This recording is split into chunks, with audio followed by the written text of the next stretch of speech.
বাইরের রেস্টুরেন্টে রান্না তো আমরা কম বেশি সকলেই খাই, কিন্তু ঘরের রান্নার স্বাদ, তাও যদি আবার প্রিয় মানুষের হাতে তৈরি হয়, তখন তার স্বাদ অটোমেটিক্যালি দ্বিগুণ হয়ে যায়।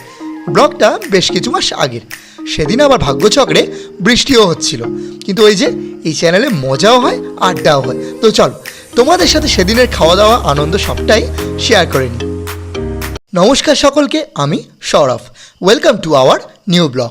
তো বাড়ি থেকে বেরিয়ে অটো করে রওনা দিলাম সোনারপুর স্টেশনের উদ্দেশ্যে। সোনারপুর স্টেশনের বাইরে ডিজিটাল ঘড়িতে সময় বলছে দুপুর 2টো। তো সেখানে পৌঁছে দেখা হলো সঞ্চারীর সাথে।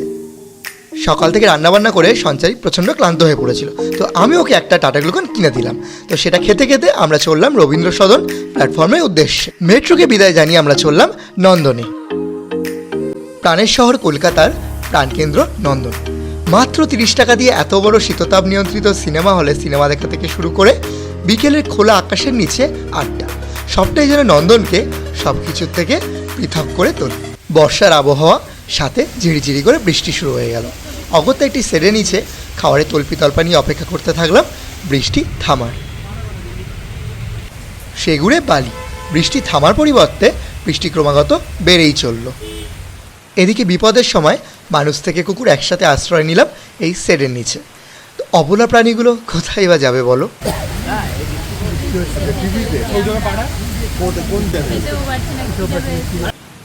তো এদিকে খিদে পেটে আমাদের অবস্থা তো একেবারে কাহিল। কি করব ঠিক করতে করতেই সঞ্চারী বলল, আচ্ছা বৃষ্টি দেখতে দেখতেই লাঞ্চ সারা যাক। যেই না বলা অমনি কাজ। দেখো বিক্সাপট থেকে কী সব অমূল্য রতন বেরোচ্ছে। ঘরে তৈরি ছিমছাম রান্না, এক কথা যাকে বলা যায় দামে কম মানে ভালো মানেই সঞ্চারী রান্না।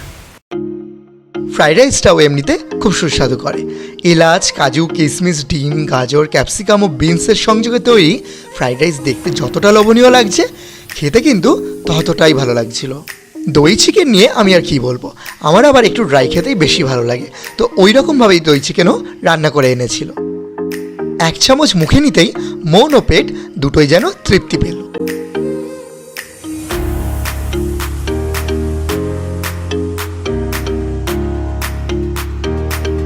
এরপর আমরা ঠিক করলাম নন্দন থেকে বেরিয়ে অন্য কোথাও যাব বলে। নন্দন থেকে বেরিয়েই একজন বয়স্ক মানুষ দেখলাম খুব সুন্দর দেখতে গোলাপ বিক্রি করছেন। ওনার থেকে একটা সুন্দর লাল গোলাপ নিয়ে সঞ্চারীকে দিতে ও কিন্তু খুব খুশি হলো। এরপর রবীন্দ্র সদন মেট্রো স্টেশনে আমরা গল্প করতে করতে চলে এলাম।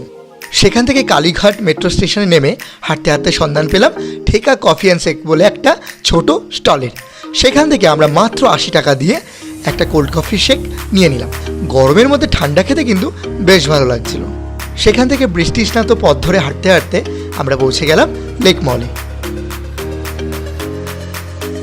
যেহেতু 15 আগস্ট সামনেই ছিল, সম্পূর্ণ লেক মল গেরুয়া, সাদা ও সবুজ বেলুন দিয়ে খুব সুন্দর করে ডেকোরেটেড ছিল।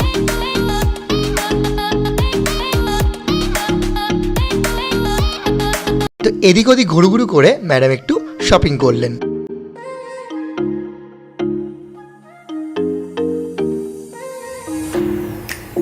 এরপর রওনা দিলাম বাড়ির উদ্দেশ্যে। তো আজকের ব্লগটা এটুকুই।